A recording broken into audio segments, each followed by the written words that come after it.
This salsa got its start in a tiny kitchen in Alabama, but it's big on flavor at family gatherings, big or small. Make sure you have Uncle Keith's in time for your next big event. You can find Uncle Keith's in a grocery store near you in the southeastern U.S. or go to the website, UncleKeith'sRedSauce.com, and order yours today. Call it red sauce, call it salsa, but when you have Uncle Keith's, you can definitely call it a party. Birdie Brand's all-natural bug deterrent is the best in the game of golf. It keeps the bugs away while giving you a bit of focus for those tight moments as the match comes to a close. Tour-tested, tour-approved, the 1-ounce bottle fits in any golf bag or travel case. When the match is on the line and your focus and comfort are things you don't want to be thinking about out there on the course, use Birdie Brands to make sure that doesn't happen to you. Birdie Brands, game on, bugs gone. Get yours at birdiebrands.com today. First 9 here on my side of the bag. Drew Hinsley, Scotty Worldwide, ready to tackle 9 quick topics, and we're going to start our first 3 holes. All involve the GOAT. His tournament this weekend at Torrey Pines, of course, moved from your neighborhood of Pacific Palisades due to the fires. Before we get into our first 9, can we get an update on what's going on locally in LA? Yeah, so people are back at their homes. For those that don't follow the weather, the last couple weeks we've had actually rain in Southern California. You saw a little bit of that the first couple rounds over at Torrey Pines. So fires are all out. Trash and debris pickup has begun, but it's a long process, as you know, Drew, and just, people are just trying to figure out the next steps. People are actually buying properties now because people have deserted certain properties. So it is a governmental logistical nightmare. I want to also talk about, we did have another fire in Altadena in the Pasadena area. So not just the Palisades, which has seemed to get most of the effect. But the rebuilding and coming back process has started. As we know, that process will be a longer process than just the burning of the fire. So it was good to see that we raised a bunch of money at Torrey for the relief. And we have had some firefighters play in the Pro-Am, I believe. So the process has started, and we're no longer being displaced, and folks are starting to come back to what they may or may not have. How did the fires affect you personally? Well, a lot of friends lost homes. I worked the last couple of weeks in Florida. A lot of people were concerned and asked me. Thank God nothing came to the house. Just a lot of ash in the air, a lot of embers that flew into the backyard. But so many friends have lost their homes. And, when you lose a home, you lose more than just the structure. You lose valuables, you lose meaning, you lose memories, you lose photos, stuff like that. So just trying to be a friend and trying to be a good partner for those that have lost. And so, it's something that I think us in the LA area will think about almost every day for the next couple of years. Well, massive impact, and it impacts golf, and it impacted golf this weekend. We were able to raise a little bit of money out there for the fires at Tiger's event. Tiger, of course, losing his mother just before tournament week caused him to withdraw. Yeah. And then he was able to come out on Sunday and do all of his hosting duties, got in the TV booth, spoke to the guys, got a lot of well wishes from a lot of players and caddies on site. Of course, he said a lot of people reached out to him before he got to LA. We're going to spend our first 3 holes just talking about that visit to the booth, because there were a lot of newsworthy things that happened in a very short period of time there. The first thing was him talking about the loss of his mother, Tita, and really a huge impact on him. He had a father, ex-military, but I think it was Tita who was the real disciplinarian in the house. Yeah. And she made him do his schoolwork, and she took him while Dad was working to all his junior events and tracked all of his stats, as he said in the broadcast, and was just, as we know now, was a golf mom. And she was a golf mom to the greatest player ever.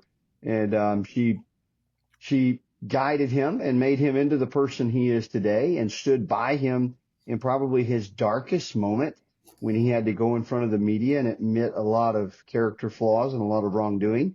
And she was right there on the front row, probably disappointed in her son, but also still loving him through that. So she, probably more than anybody, is a credit to who he is today. And, his dad was famous for saying he would change the world, but it was Tita who actually lived to see a lot of that change. Yeah. And a lot of the older man that we see today that's become kind of the first gentleman of golf.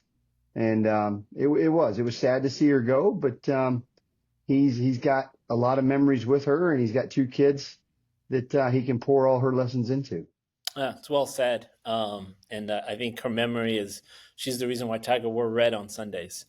And so, I think that lasting image of every time for the next 100 years we watch Tiger wear a red shirt in the highlights, we can thank his mom a little bit for that. And so her impact on golf, I think, will be forever ingrained. All right. So reunification. Tiger spoke briefly about it. We actually have some breaking news today. Tiger is at 1600 Pennsylvania Avenue as we speak, talking to President Trump, who, as we know, has hosted a couple of live events every season, same as set later this year. He will host a couple of events.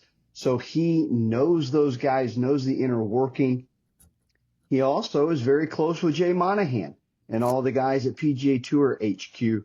So a deal could be a lot sooner than maybe we thought a month ago. Yeah, no, it looks like things are starting to align. Obviously, we kind of all knew with the new administration, it might be a little bit easier to pass it through the DOJ. Also, too, we have a new CEO in Scott O'Neill with LIV, so I think that matters too, the fact that Greg Norman's not front and center of it.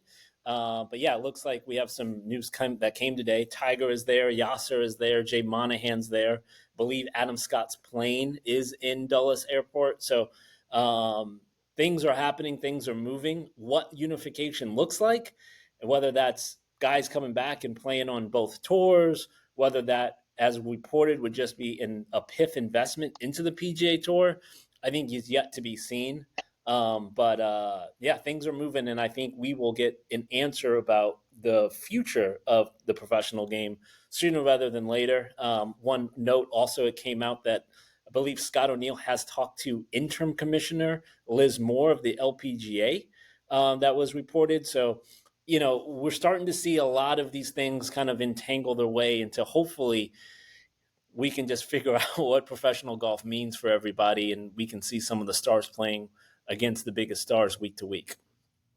Reunification in the men's game is obviously a number one priority right now, but reunification could also mean intertwinement between the men and the women's game. Yeah. And we've seen that at the Grant Thornton recently, and there has been talk even about including women in TGL and maybe now having a LIV team as well, and maybe the women as part of this one global tour that I think we'll inevitably see very soon. Yeah. So I think that's exciting. That's I think we all wanted this. We've 2.5, almost 3 years now, would be June, of waiting for this, and kind of, hey, our leadership has sat on their hands and give us nothing. So the fact that they're meeting, and politics aside, I think President Trump wants to see this. So let's wait and see. But things look good for a merger of the men's and potentially the women's professional game. Well, for the better part of 3 decades, a book titled The Art of the Deal has been on bookshelves and available for everybody to read. And in those 3 decades since its publication, he has certainly learned more ways to create the art of the deal. And hopefully for us, as far as we're involved, for our profession, this could be the biggest deal he orchestrates and brings together, because it brings back together golf and hopefully gets a few more eyeballs on our sport, which, as we know, always brings a few more dollars into everybody's pockets. And so selfishly speaking, let's get this thing done, and let's get those revenues where we want them. Correct. All right. Tiger as an analyst, what were your thoughts? Below average. I think I think it's like the Michael Jordan effect on coaching, right?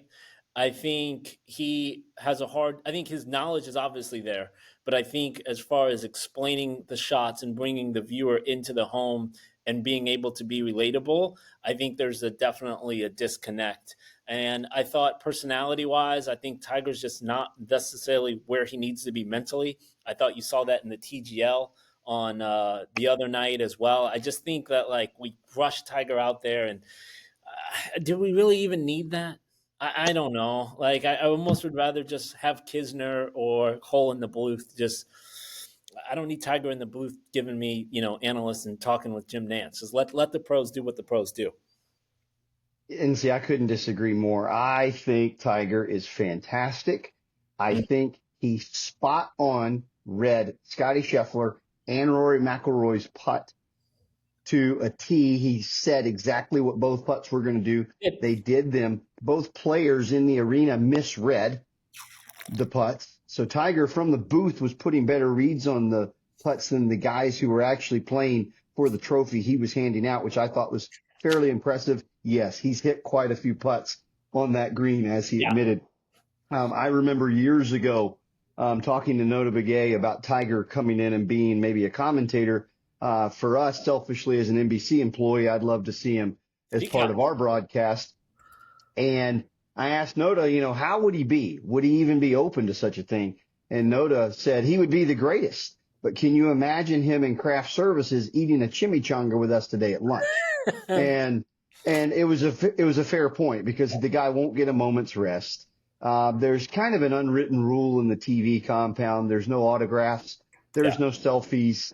Even if you're going to do a Zoom call with your family, you kind of go find a corner, up against a trailer somewhere. And you don't want people in the background that, are well-known people and notable people. Everybody's kind of very sensitive to that in the TV compound. I think if Tiger shows up in the TV compound, those rules go out the window, and everybody's going to, at least for a little while, there's going to be a lot of activity around him in the compound. And I just don't know if he wants to do that day in, day out, but he's so good. And Nota went on to tell me that, in private times with Tiger, he'll get in the simulator to, work on his swing at Tiger's house. And Tiger will say, well, this is what DJ does with his wrist to create this. This is what J-Day does in his bunker game. He said he knows the swing better than anybody. And as we proved Sunday, he also knows the venues that we're playing on. So, I would love to see Tiger as an analyst. I don't think that would ever happen. I think TGL is the closest thing we will ever see to him doing any type of analysis work. And we will get to the nightmare scenario that's unfolding in TGL in just a couple more holes. All right, our fourth hole on our first 9 today is Ludwig, the man who took the trophy from Tiger on Sunday at Torrey Pines. He has had an eventful month, from the stomach bug taking him out of contention to climbing back in on the very same golf course. Just a strange circumstances that led all that to happen. But Ludwig getting his second win on the PGA Tour, his first signature win, and many say it's going to be a first major very soon for the Swedish sensation. Well, I'm Team Sweden. So, yes, you are. So, I mean, I know Riggs, I know Hans, people that are very close to the Swedish golf team, which produced Ludwig. Obviously, shout out to Caddy Joe, who's always been a good friend in the business. But this is just a long time coming. We knew this was going to happen. I mean, he could have easily won the Masters. This is his biggest win, but many more coming. And this is just Swedish machine that's going to be a major problem in the Ryder Cup for the next 15 years for the USA to deal with. Well, and speaking of Ryder Cup, it's a Ryder Cup year. Ryder Cup Bethpage in September, and the Europeans are dominating on the PGA Tour. Sepp Straka, Ludwig, all these guys playing really good and winning. I think we only have one American winner so far on the PGA. Rory at Pebble. So the Europeans really trending in the right direction right now in a Ryder Cup year. As far as Joe Skovron, we are a show by caddies for caddies. Let's talk about his career arc the last half decade. Leaves best friend, closest guy I think he probably is to anybody in golf. Ricky Fowler, Yep. goes from Ricky Fowler to a young sensation, Tom Kim, Yep. and then rather quickly, I think we can all admit, leaves Tom Kim for Ludwig. Boy, I mean, he's playing chess while everybody else is playing And checkers. and like Andrew, we all know how hard it is to win. He got all three guys over the finish line. Right. Right. I mean, and he did it again. A quick move off of Kim to Ludwig, but talk about just the awareness of Joe. Most of us would just be happy just to get considered for those three jobs. He Correct. had them all. Correct. And I think he's played them in such a way.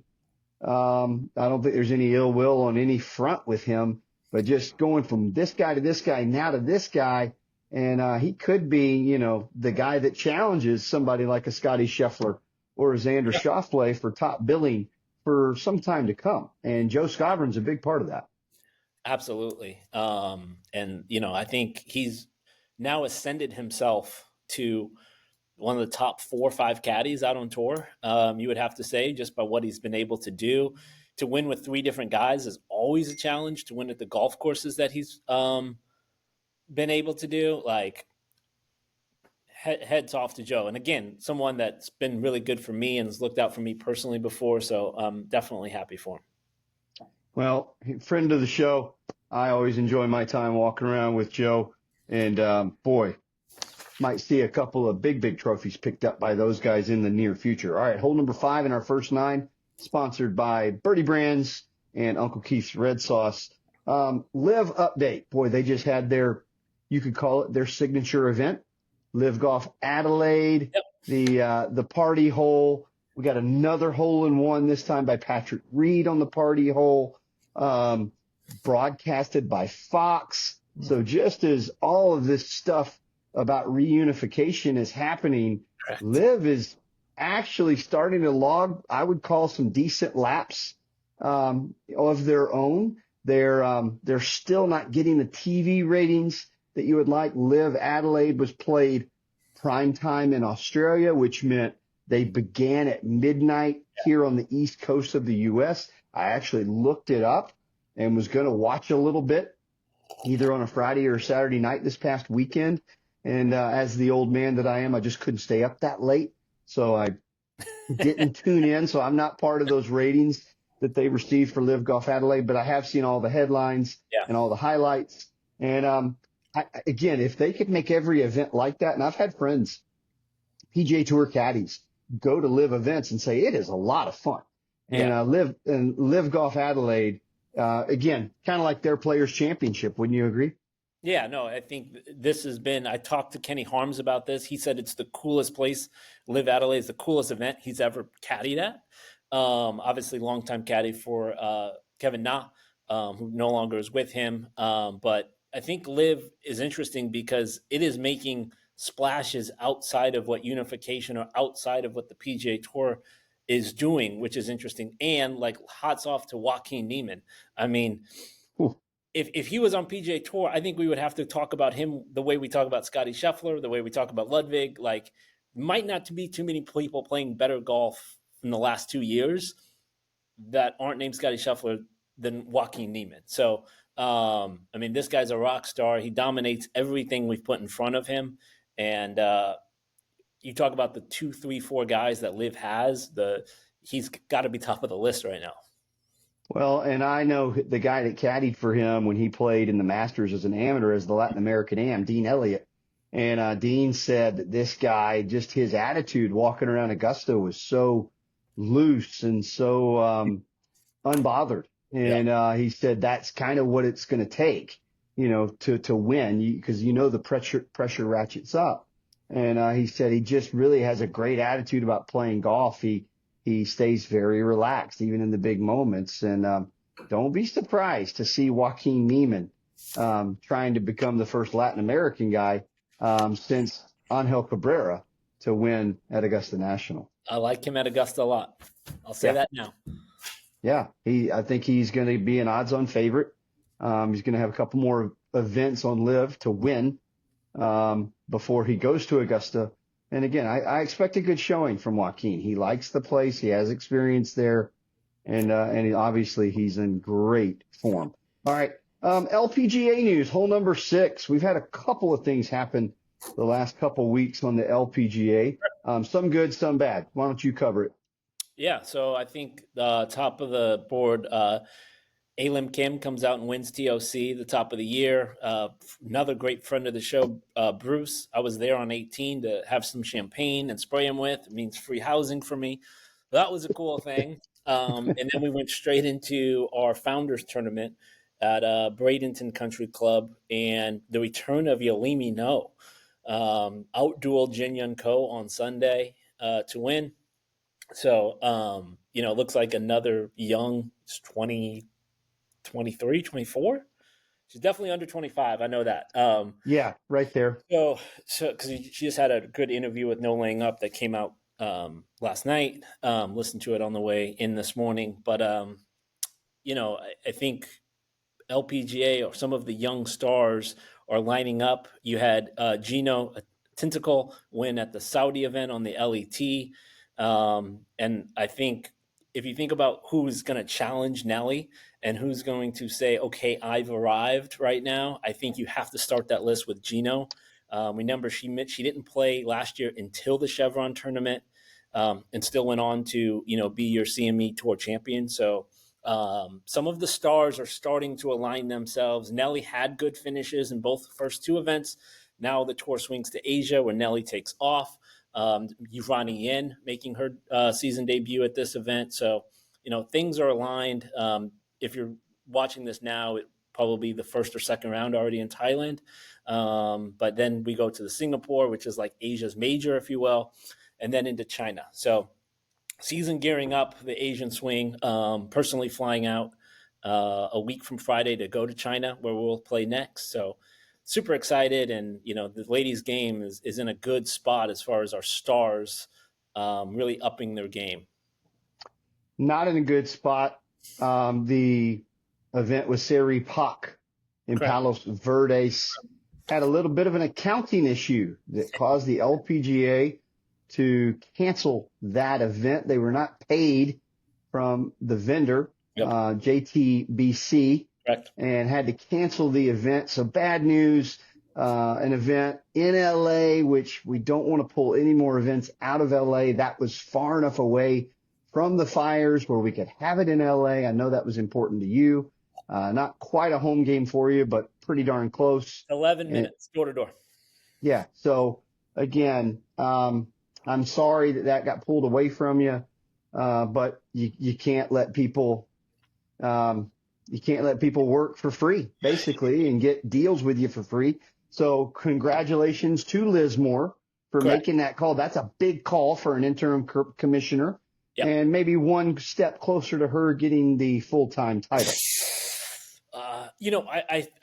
There was a player meeting at Bradenton, and I think she's been very impressive before. I think we would all vote that, yes, if the sponsor's not going to pay or the underwriter's not going to pay, then we're not turning up, right? Because this is what we all do. And the LPGA can't afford to take on that themselves, which they have in the past, right? We still didn't get paid from 2024, it looks like, if you look into this. So yeah, hats off to Liz Moore for making that call. She was the active attorney, in-house counsel for the LPGA, who now is acting commissioner. Don't know necessarily where that process of getting a commissioner or any candidates are. Obviously, I'm closed off to that. But it just sucks. It sucks because we play the Asia limited field events, and then people not necessarily in Asia will have 1-2 events to play their way into Chevron, right? So like if you finish first at Q School, for instance, you may play Asia. I don't know how far down the list it went. But if you finish 10th at Q School, you're probably not getting into China. So then you have Arizona. You're not going to play in match play. And you have the other one that we play now at El Cab, which we played at Wilshire. So you have 2 events to play into the first major of the year, which that sucks. Yeah, it puts so much pressure on the player.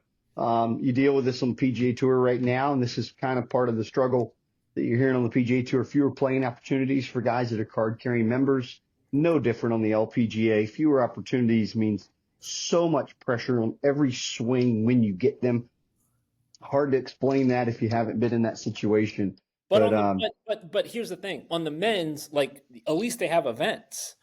Like you had right. Sony, you have Mexico this week. Like if you're 104 on the priority list, and I can speak directly to this because I'm involved with this, like we're going to play 3 times before Chevron because they also changed match play this year, which is based off last year's priority. You used to be able to play your way in. You can't do it anymore. Now it's all Hmm. based off last year's. And with the event leaving Palos Verdes, more top players will now play Vegas, so you get further pushed down the list.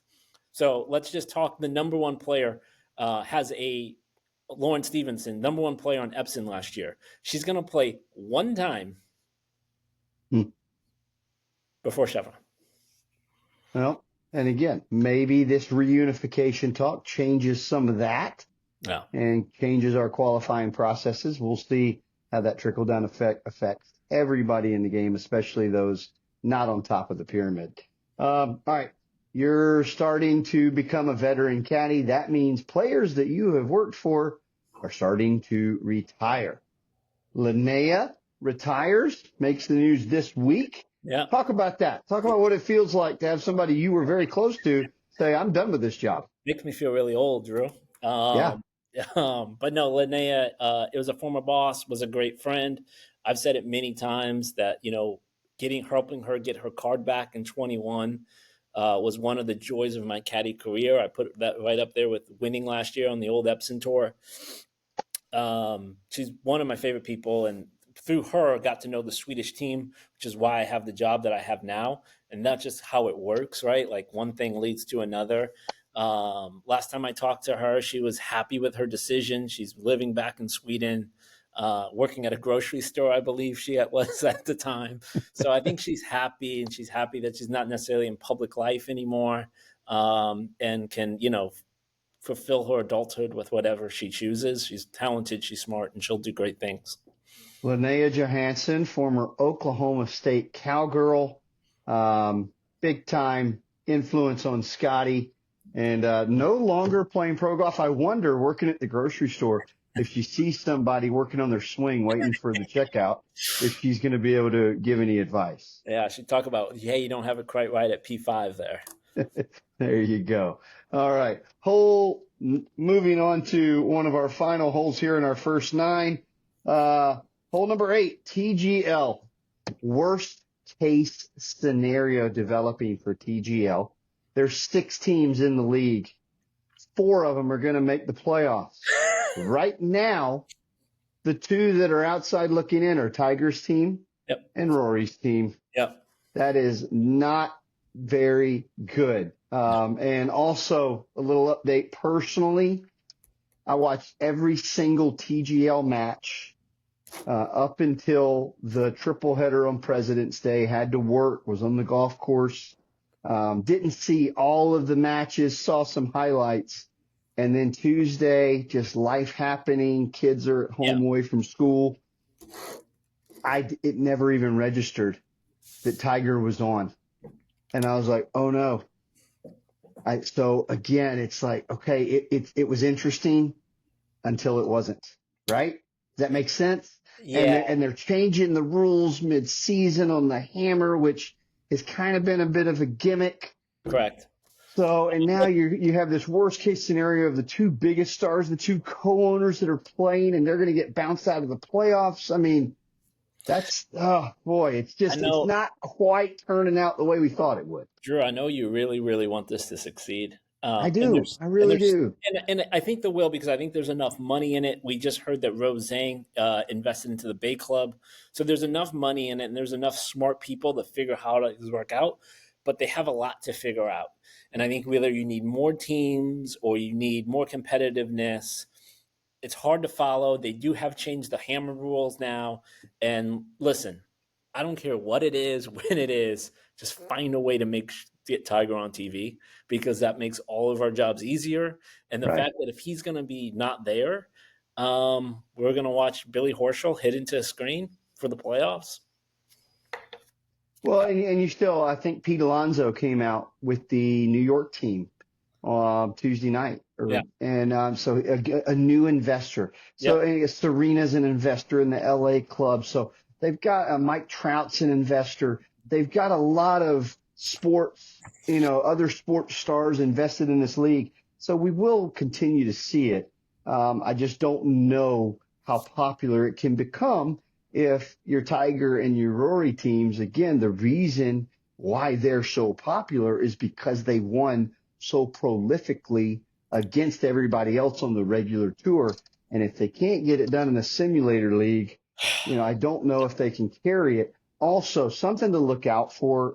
We've seen a couple of glitches with the simulator, and this could just be my own little conspiracy theory, but it seems like more often than not on the par threes, the way the ball reaches the mesh or the net, it makes everybody hit a pull draw. Every single par three, it seems like they're coming down short and left or hole high left. And these guys don't hit a lot of draws with their irons. They hit a lot of fades. So I think there might be something wrong with it. I mean, every single par three, everybody's going left. And Drew, it's crazy. Drew, you've been around professional golf a long time. People don't usually miss short left. No, never. It's long left. Correct. So there's something going on with that simulator that we have to fix. Short left on every par three. And you can kind of see the look on their faces. They're like, well, that's the last place I expected that ball to go. They feel like they flush it and hit it good and then short left. So for those that are watching our show, watch the next installment of TGL and watch on the par threes. Everybody's left of their target on the par threes. It's the strangest thing. It's very consistent, at least in my mind. I could be wrong. All right, final hole of our first 9, and then we'll wrap this up. College golf news. Luke Clanton, #1 amateur in the world, has gotten a lot of coverage on the PGA Tour broadcast lately. Goes back to college last week and wins. And everybody's like, oh, of course he should. But these guys are really good in college. So to walk back into that scene, he hadn't played there all winter season, so to speak, and walks back in and wins. So just shows you he is a talent that's on the way in college golf. Yeah, you still got to put the ball in the hole and compete against some of the best ball strikers in the world and talk Division I college golf. Is it the PGA Tour? No. Is it Korn Ferry? No. But you still got to put the ball in the hole, and winning anywhere, anytime is something I think that helps you. So, rocket ship headed straight to the world rankings, as you would say, Drew. All right, and our final bonus hole, and we'll call this closing arguments. Yeah. So Scotty and I had a pretty good debate during the Waste Management Phoenix Open about how the broadcast should be delivered to the fans. Now, I have a friend, Will Chandler, Monday qualified, played really good, made his first cut on the PGA Tour, played great on Saturday, which got him into a pairing with world #1 Scotty Scheffler on Sunday. He would go on to beat Scotty by 6 shots on Sunday, and maybe 2-3 shots you got to see Will hit all weekend. You say that's fine. It actually sends me through the roof because I think it's a great story. But as we talked about, if they put him on the coverage, then they have to talk about why is a card-carrying member of the PGA Tour playing in a Monday qualifier, limited field? Why are these going away? Because that's what the membership wants. They want fewer opportunities for people outside of the membership to come in and play and get a cut of the pie. So it's a conversation I think that the broadcasters wanted to completely avoid. So they completely avoided Will Chandler. You say, that's fine. I only want to see the stars play. I got to speak for, I think, majority of fans here. And I mean, I don't think people are sorry, Ryan French, but I just don't think people are that interested in Monday qualifiers. And look at the numbers. Look at the numbers versus what we had in the Genesis, and the fact that it was all stars and what Ludwig did, and the numbers that translated, one of the better ones of the season so far because we have the star win. It's easier when there's fewer players to beat. No doubt. Of course it is. But that doesn't mean we want to watch Will Chandler on Sunday. How many shots do you want to see him hit? I think more people want to watch Scotty. 47. Okay. I want to see the whole back 9. Okay, well, because that's my buddy, and he earned his spot, and he smoked world number one by 6 shots. and Can I not watch that? That's kind of fun. it's a great story, but I just don't think people want to watch that versus watch Scotty shoot 3-4 over. Well, and plus he's a Georgia Bulldog, and everybody wants to watch Georgia Bulldogs on TV as often as they can. That's why Kisner got the booth, because he's a Georgia Bulldog.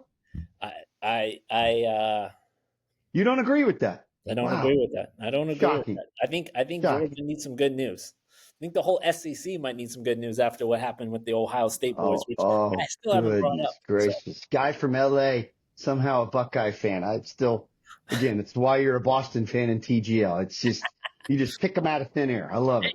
Hey, listen, it is what it is. All right. Well, that's all we have for today's show. Thanks to our sponsors, Uncle Keith's and Birdie Brands. You can find us on YouTube, Spotify, and the social media channels, Instagram and X. Give us a listen. Give us a like. Scotty, some final thoughts from you. Just excited to get to China. Excited to really get the year going. It kind of stalls and then stalls again. But I think because we've seen Torrey now twice, it feels like we're in the golf season. So I think it's like officially started for everyone now. We're in this mode as we lead towards, the Augusta Women and then into Augusta for the first major. So no better time, no more exciting time because we have no more football to jump into golf. All right. Yeah. Golf season starting to get into full swing. Weather here in the southeastern U.S. hopefully will snap into spring soon, and we can start to see those azaleas bloom down I-20. All right, that's all for today's show. We can't wait to see you next time, and we'll keep giving you a view of the world of golf from my side of the bag.